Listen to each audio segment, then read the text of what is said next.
जीवन वृतांत जगत गुरु श्री गुरु नानक देव जी। चौथा अध्याय। गुरु नानक देव जी की तीसरी उदासीन यात्रा। 9 मार्च 2026। Compiled bye स्कडेवान। इस अध्याय में 42 कथाएं हैं जो उनके जीवन से ली गई है। तारांकन हर रोज कथाएं कर्म अनुसार पोस्ट होगी। आज कथा संख्या 23।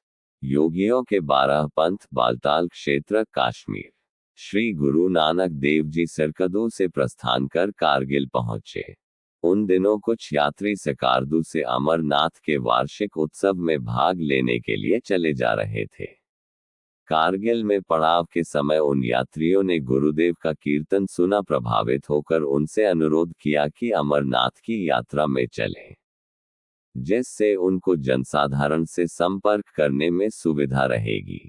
गुरुदेव ने उनके इस प्रस्ताव पर सहमति प्रकट की और वहां से अगले पड़ाव दरास से होते हुए हरियश करते हुए बालताल पहुंचे, जो कि श्रीनगर लेह मार्ग पर स्थित है। वहां से अमरनाथ की यात्रा के लिए मार्ग जाता है। आप जी को बहुत से तीर्थ यात्री श्रीनगर की ओर से भी आते हुए मिले, जो कि बालताल की रमणीक घाटी में पड़ाव डाले बैठे थे। उनमें अधिकांश लोग नाथपंथी थे, जिनके 12 पंथ हैं, अतः उन सब की कुछ न कुछ मर्यादा भिन्न रहती है। कोई जटाधारी रहते हैं, कोई रोंद मोंड, और किसी के पास सामग्री के रूप में एक त्रिशूल, कानों में मुंद्रा, मृगछाला, गोदड़ी, भस्म का बटुआ, शंख, सिद्धि, करमंडल, रुद्राक्ष की माला, डमरू, भगवे कपड़े या लंगोट इत्यादि होता है। उन्होंने जब गुरुदेव को देखा तो कौतूहलवश ने पूछा, क्या आप नाथपंथी हैं? यदि हैं, तो कौन से पंथ से संबंध रखते हैं, क्योंकि आपकी विचित्र वेशभूषा से कुछ जानकारी प्राप्त नहीं होती। उत्तर में गुरुदेव कहने लगे, मैं पूर्णतः गृहस्थी हूँ। मेरी दृष्टि में योगी बनने की अपेक्षा गृहस्थ में वे सब प्राप्तियां सहज रूप में हो सकती हैं जो हठ योग से कई वर्षों में भी नहीं हो सकती।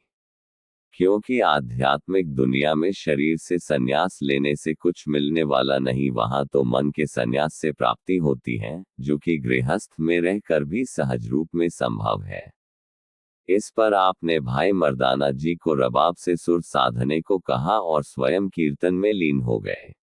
जोगो न खींथा जोग न डंडे, जोगु न भसम चढ़ाए, जोगो न मुंदी मूडी मुडाए, जोगु न सिंडी वाए, अंजन माही निरंजनी रहिए जोग जुगति इव पाए, गली जोगु न होई, एक दिष्टि करी समसरी जाने जोगी कहिए सोई, रहाओ जोगो न बाहरी मरी मसानी, जोगु न ताड़ी लाए। राग सूही, पृष्ठ 730। कीर्तन से सबको ऐसे लगा जैसे समय को ठहरा दिया गया था।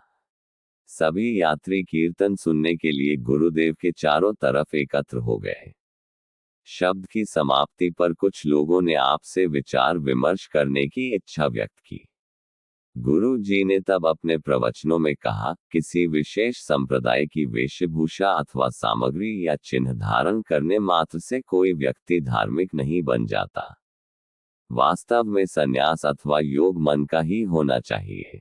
इसलिए मनुष्य को कहीं भी भटकने की आवश्यकता नहीं। यदि वह सच्चे हृदय से घर में भी बैठकर आराधना करेगा तो वह प्रभु चरणों में स्वीकार्य होगा। गुरु जी कहने लगे, केवल बातों से कोई योगी नहीं बन जाता, उसके लिए मन से त्यागी होना अति आवश्यक है।